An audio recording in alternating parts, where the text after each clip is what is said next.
about biological oceanography, and he saw these pictures, and his interest immediately switched from what he had come to ask me about. Instead, he wanted to know what these things were on the table. So I told him, and he was very interested and published quite a good article about it in the Gazette.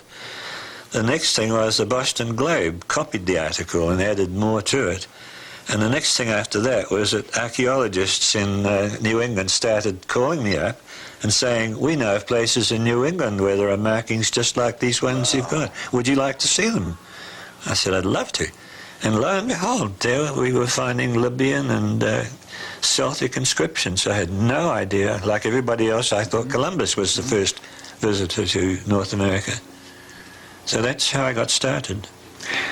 It seems that it's kind of a shock as to when a person first begins to make a serious study. And usually they're students that are studying your work. They call themselves your students simply from the wonderful work you've done, such as Bronze Age America, America BC. It certainly is a teaching tool. And they many times I'd like it to be a teaching it really tool. is. It really is. I highly recommend it for anyone that wishes to get a start. But when they first come to that realization that Columbus wasn't the first person from the old country. It's not that he wasn't a great navigator. He was a great navigator. He managed an expedition probably better than anybody else had ever done it before. But he had the good fortune to live in an age when Spain had just unified itself from a whole group of little petty kingdoms, had driven out the last of the Saracens, and was ready to expand, had money, ambition, and a country just ready to take advantage of what Columbus discovered. All the previous visits to America apparently were made by people not on any organized basis. They were accidental, or fishermen who happened to find their way here in a storm, or people just doing some minor trading expedition of their own, not linked with any great comprehensive government, just with some kind of petty kingdom that they had all over the place in the Dark Ages. So we, of course, honor Columbus, but there were people here before him. Yes. I think he knew about it too. I think so. If I could ask you another question that I know everyone would like the opportunity to ask you. In all of your works, which did you find the most exciting? Which drew your attention, full attention, probably more than perhaps other location sites? In epigraphy, I mean? Yes, sir. I think I would say I have to have two. First of all, I was tremendously excited to find ogham here. I'd seen it in Scotland and learned what it was, and could hardly believe my eyes when I saw it here. What was it doing here? No, people didn't use ogham in the time of Columbus or after, so it had to be older than that. And then the second big exciting find was Peterborough, the site in Canada. I had lived in Denmark and learned to read Old Norse, and I speak Danish and Norwegian, and I could see these letters in the old, very, very old Norwegian alphabet, spelling words with the vowels left out, but I could see that the words were appropriate to the pictographs that were beside them. There would be a man, it'll have NN, it just left out the A, it was a man. There was a mummer, or a clown figure drawn, looking something like the March Hare, and it would have beside it in the Old Norse letters YLMN. Well, YL can only stand for Yule, that's Christmas in the modern Christian, but in the pagan days it was called Yule. Well, they still call it Yule today. These figures were Yule men, and they were clowns making everybody happy on the occasion of a New Year festival, apparently, which was held at about the same time as we celebrate Christmas. But these people were pagans long before they knew about Christmas. That was very exciting, and I must say I was very disappointed when it received such a hostile and unbelieving reception from the Canadians living in that area. The professors, I can show you a newspaper clipping, where the professors call me a maniac or something or other. It's strange, but it's what they would call a twist of irony, that it's that site which caused me so many problems with the archaeologists, which has become the site where they're now confirming that my work is right. Isn't that wonderful? I'm really happy for you, Dr. Fell, and I'm going to be looking forward to some of your comments on Petersboro. I think we've got a long way to go yet. There are a great many archaeologists who are not at all convinced, and I think there are some that we never will convince. I think it's like relativity, you know. A lot of people never believed in relativity. The physicists, they simply died and went away, and the young men who replaced them started to think that relativity was something wonderful. I think we still have to wait for a new generation of archaeologists, those who are now graduate students and assistant professors without tenure, perhaps, who don't like to open their mouths too wide at this stage. I think they're the ones who are going to advance the subject. Linguists, of course, have got to be involved. And Professor Kelly, who has confirmed my work as a linguist, well-known linguist. Well, I certainly have to say that your work has certainly inspired me. It has inspired thousands that I know of, and I just want you to know that coming from our entire viewing audience, we thank you for making a stand. Well, I do appreciate your kind remarks. We thank you for sharing that information. I feel good when I know that people are interested and enjoying it, as you say. Well, without embarrassing you, you are very well loved throughout the world from your work and that wisdom that has been shared. Well, thank you, Pastor.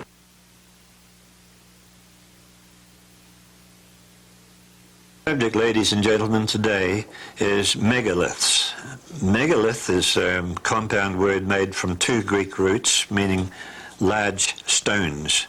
And as an example you can see here, a megalith from Wales, there are about 4 or 5 vertical stones supporting a massive stone on top. Here's yet another one that looks very perilously balanced, and I don't think we can claim that the original engineers constructed that one to last 4,000 years. It has probably been restored in modern times. 4 vertical pillars carrying a massive capstone. These megaliths are called dolmens. Dolmen is an artificial word made up from Breton language words and means literally a table stone, because some of the examples do look like stone tables. Some of the examples we've been looking at, which have a particularly massive stone on top, are called cromlechs. And here's a table stone that's gone awry. Perhaps it's partly collapsed at one end through the passage of time. It had a flat capstone, as you can see. This example, which is in Cornwall, is known as a coit. That's the Cornish word for a dolmen. It has a flat top, as you can see, although the top is tilted. It may have been used as a grave originally. Here's another view of the Cornish coit. There may have been an ancient chief's body buried in the chamber of this dolmen. Not all dolmens were constructed as graves, however. Now here's one example of a cromlech with the great massive capstone curved like an arch. Cromlech means an arch stone. This example, also in Cornwall, seems to have only 2 supports and quite a precarious operation balancing it like that. There's another even larger one in France, constructed the same way, which some years ago was struck by lightning and destroyed. Here's another example of a cromlech. This example is in Ireland and is particularly noteworthy for the enormous capstone supported on only, apparently, 2 vertical pegs. It's a cromlech too. We don't know who built these objects. The people of the late Stone Age and early Bronze Age, 3500 BC to 300 BC. This example's in Ireland too. And this is a really remarkable one. Tourist views of Ireland, this enormous flat capstone supported on two pillars. We don't know why it was erected. It doesn't look as if it would have been a suitable grave. The one we're looking at now is an example in Portugal. It featured on a Portuguese stamp some years ago. It's a tourist attraction and it dates from this remote period, the end of the Stone Age and the beginning of the Bronze Age, around about 3,500 to 3,000 BC. This one is also in Portugal, and is remarkable because it was being used as a home by a family of gypsies. One wonders what other uses dolmens might have had as ages rolled by. They were built at the end of the Stone Age and at the beginning of the Bronze Age, and yet they persisted all through history right down to the present time, and they must have served various functions at different times. This one, I believe, is a French one. It's scattered around the coastal areas of Europe, you notice, the localities. This is another French one, similar to that one we saw from Cornwall, I think, where there are just two supporting stones. The people who built the megaliths of this type, dolmens, seem to have been seafarers because they erected them along the coastal strips of various countries in the Old World. This, I believe, is also in northern France, Brittany.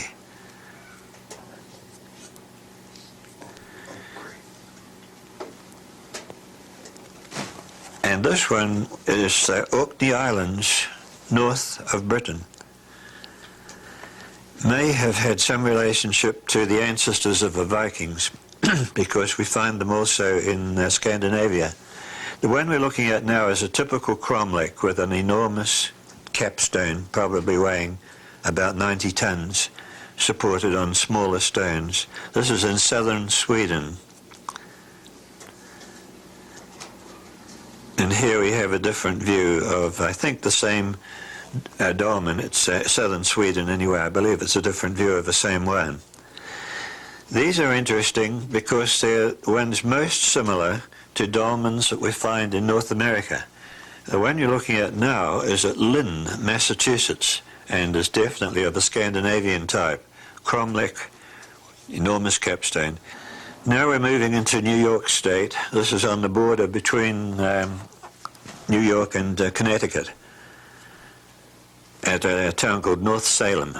An enormous, it is the biggest dolmen in North America so far as we know. The capstone of that one weighed 90 tons, according to the local engineer, city engineer told me that. This one's in New Jersey. Stands on 3 peg stones, an enormous cromlech, about 50 tons, I think. This is another view of a New York dolmen showing the manner in which it's supported. I think there are about 5 or 6 supporting stones there. People often ask, how were they constructed? This is in New York. How were they constructed? How could ancient people make such things?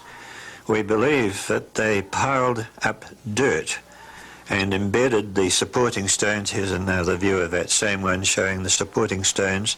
We think they embedded the supporting stones in the dirt and then covered it completely and then rolled the capstone up on logs. This is in New York too. All the American dolmens, not nearly all the American dolmens have enormous capstones and are therefore of the cromlech type. People used to think they were accidental productions of the Ice Age. They're not, they're man-made. This one is moving along the St. Lawrence Seaway to Michigan. It's one of the most inland dolmens we know, although it's not far from the Great Lakes. This is another view of a Michigan dolmen.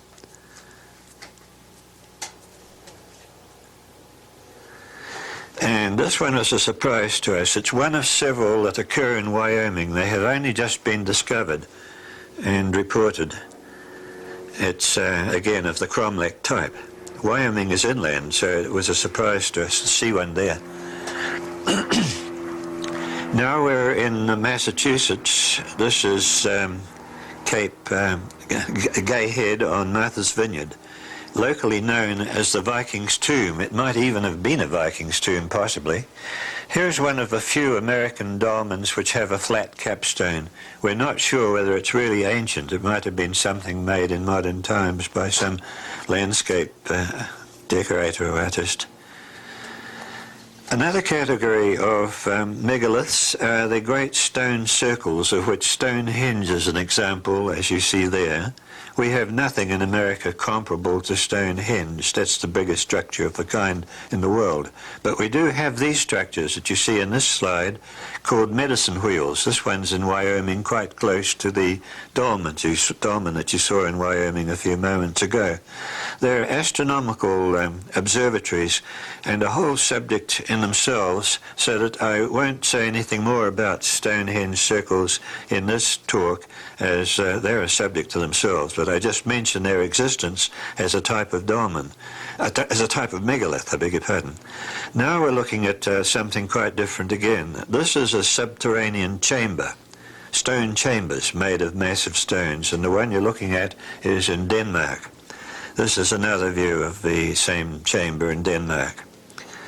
They're scattered all over the megalithic world, that is to say, all the coastal areas of Europe and the Atlantic coasts of North America. This one's in England, an underground chamber of quite large proportions, used as a burial ground once.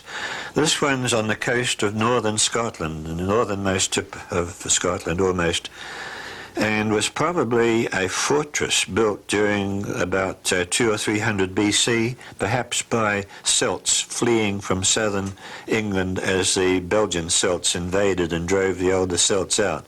So these were probably built by Gaelic-speaking Celts. This is another view of the same structure, and it's showing the entrance of a huge triangular stone over the entrance to the fort. These are called brochs.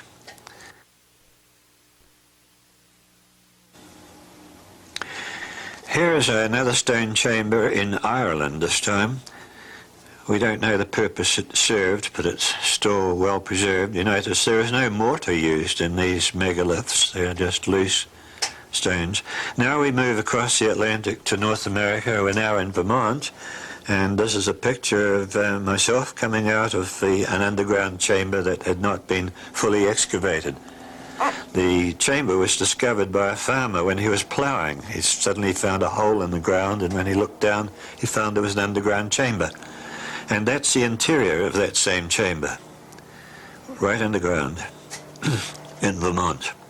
This is another chamber. This is in Vermont too, the largest stone chamber in America so far as we know, and it's entirely above ground. It is oriented to serve as an astronomical observatory. And this is the entrance to it, which points, let me see, it points to the winter solstice sunrise. And in this day and age in which we live, it's all under snow, so it must have been built at a time when the climate was more moderate than it is now. Here's a wooden model of how the chambers are constructed. They're made of unmortared stone, as I said, in this shape, and the long axis pointing through the doorway always points to some astronomical direction, the sunrise or the sunset at some specific time of year. So you see they could regulate their calendar by observing the behavior of the sun. And calendar regulation was necessary in order to ensure that the plants were planted at the right time. This is the interior of that same massive chamber you saw in Vermont, the one above ground, with enormous stone slabs laid across to form the roof, as you see. Another view of the same chamber. It's a really magnificent structure. I'm happy to say that steps are now being taken to have the structure preserved as a national monument. Megaliths sometimes have these concentric circles with a cup at the center. They're called cup and ring, and cup and ring patterns. The one you're looking at is in Scotland. It's very typical of megalithic art. We have similar examples in North America to the one you just saw of the cup and ring pattern. They occur especially in the southern states. Now we're seeing a totally different version. This is the pattern known as the maze or labyrinth of the Minotaur, and it's the pattern that appears on one side of coins struck by the ancient Greeks in Crete. It has a very definite arrangement of each of the curves and strokes, and the remarkable thing is that the pattern appears pretty well all over megalithic territory. The one we're looking at is in Cornwall. Now we see one that's in Arizona, and is sacred to the Hopi and Pima Indians of the southwest. They believe it to represent the bowels of the mother goddess. These are patterns found with megaliths, and the remarkable thing is that they occur on both sides of the Atlantic, although they date back so far, they're long before Columbus. Here's another kind of embellishment on a chamber. This is on one of the lintels in New England. 3 vertical strokes. Now we can't prove it, but they believe the 3 strokes are the 2 letters BL of the Ogham alphabet, and that it's spelling the word Bel, which was the name of the sun god to the ancient Celts and to many other people. Same word as Baal, used by the Semitic peoples. Now we are coming to a 4th kind of megalith. These are megaliths related to human sexuality, and you can see that there is a stone with a hole in it there. This is in Cornwall. Villagers who live today, or recently lived, in the vicinity of this manatee believed it had magical powers and used to pass their children through the hole in order to protect them from various diseases. It may have had that supposed magical property for thousands of years, because some of these traditions do live on in country people. We think it probably originally represented the vagina of the, or birth aperture of the mother goddess, who we believe was worshipped before it was understood that males also play a role in reproduction. We think Mother Goddess came first, and then only later were there father gods. If we look at another example now, we'll see one that's in New England, and perhaps had the same history behind it.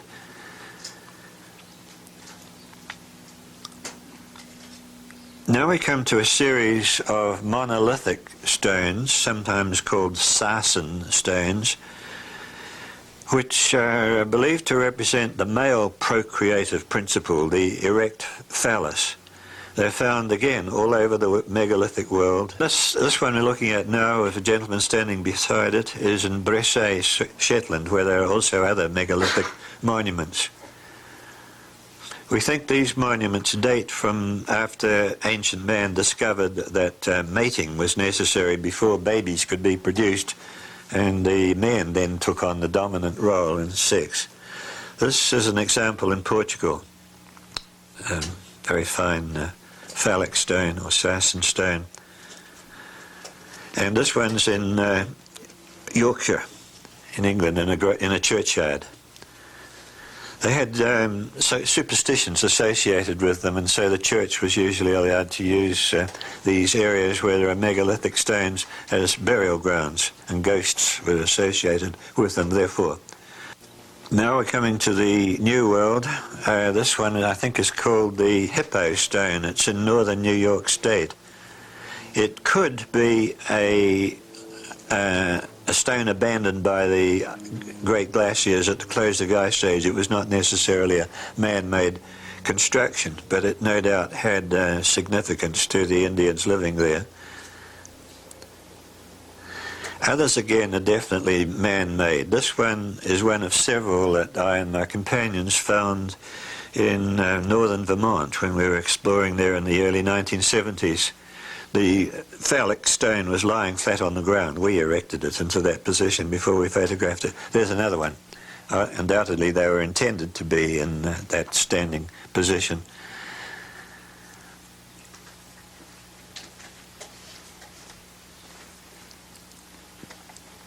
And yet another one. This one apparently with a scrotum and developed at the bottom as well. It's my friend John Anderson who did a lot of exploring with me.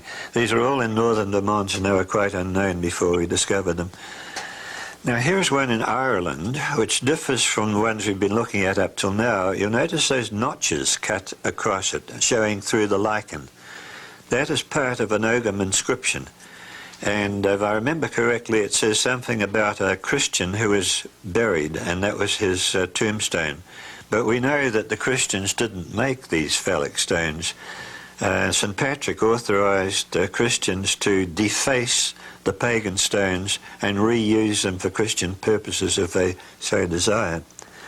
In that way, they managed to use pagan chambers as churches. Here's a fallen phallic stone in Ireland, and it too has a very clear Ogham inscription on it. It's a memorial to a dead Celt, and he was a Christian, so that was not the original inscription, if there was one. That's been put on later on in the Christian period. And there's another view of an Irish one with an Ogham inscription of the Christian period. The strokes you see there operate something like the barcode that you see on objects in shops these days. Each number of strokes standing for a letter of the alphabet is another example.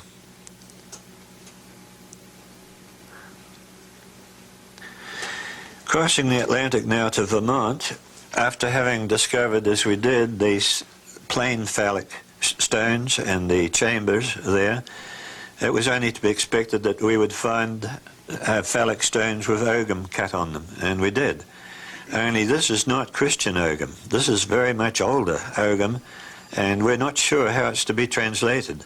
We think it relates to the sexual function and is an appeal for fertility, but we're not sure. I'm warned by linguists not to be too ambitious about translating these very old inscriptions, so we don't know enough about the old language. Here's another one that was built into a farm wall in Vermont and carries a long Ogham inscription on it. You see only a portion of it there. And there's another, not a phallus in this case. This is just a piece of natural bedrock with some Ogham cut in it. It indicates, I believe, that that was a fertility site for young men entering manhood. Since Ogham is an alphabet that we associate more particularly with the Celts, especially the Celts of Britain, we can't help but suspect that these structures were used or maybe even constructed by Celts. If they were not constructed by Celts, then Celts used them later. Here we have a painting on the ceiling of one of them in New Hampshire depicting the Semitic goddess called Tanith, the spouse of the sun, the female sun goddess, I should say. That was a surprise to us. It indicates that Semitic people were also present in Vermont at one stage. Now we're looking at a class of burial chamber found in Britain in a mound. A great mound has been erected over the stone chamber. You're seeing there only the entrance. I think the next slide may show, yes, the next slide shows a plan view of such a burial mound, this one in Portugal. The ones in Portugal most closely resemble the ones we find in America. You notice stones are used in its construction with layers of dirt between the stones, and the skeletons are found in the chamber in the middle at the bottom. The kind of skulls that are found in these European mounds are generally of the type called dolichocephalic, that is to say long-headed people. It's fairly common to find long-headed people living around the seacoasts of the old world. It might be an effect of their diet, perhaps eating a lot of fish might perhaps have something to do with their long heads. Long heads are found elsewhere. They're found occasionally in the northern parts of the USA. This is an Indian.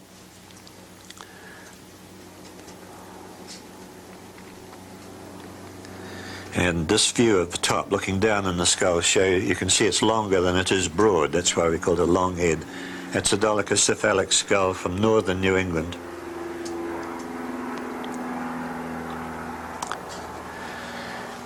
We too have burial mounds, not so many of them, but we do have them. This one is at Moundsville in West Virginia.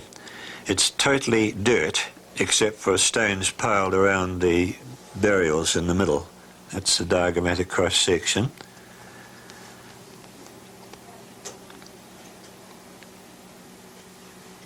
And in it was found these remains, a round-headed person and an engraved tablet shown in the lower right there.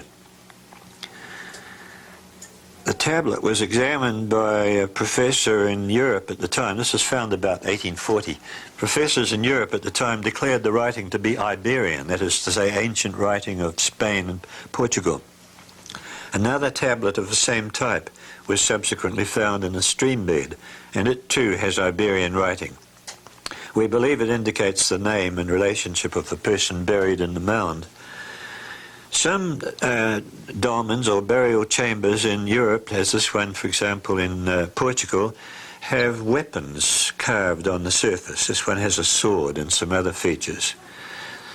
Interestingly enough, we also find that in North America. This is a capstone of a collapsed dolmen in northern Vermont that John found when we were exploring in around 1974 or 75, and it represents an ancient type of battle axe crossed with what appears to be a fern frond, as if peace and war crossed.